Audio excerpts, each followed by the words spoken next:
ბავშვი და ჩოლებთ ველოსიპედზე, ბორცვზე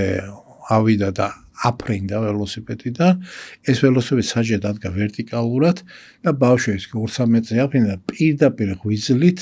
დაეცა ამ ველოსიპედის საჭეს. ანუ იმპულსური ტრავმა იყო, მთელი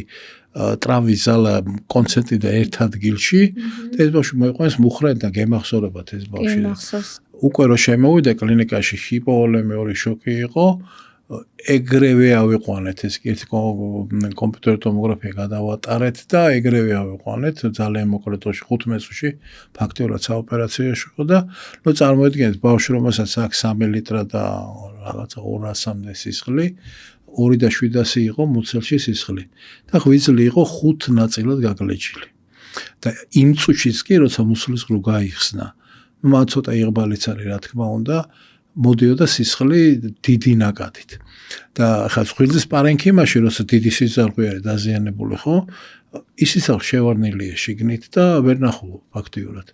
და ესე თითი მივაჭერი ერთ ადგილას არ გაჩერდა თითი მივაჭერე მეორე ადგილას არის და თითი მივაჭერე ნუ მეც გამიმართლა იმ ბავშვს მივაჭერე მესამე ადგილას და გაჩერდა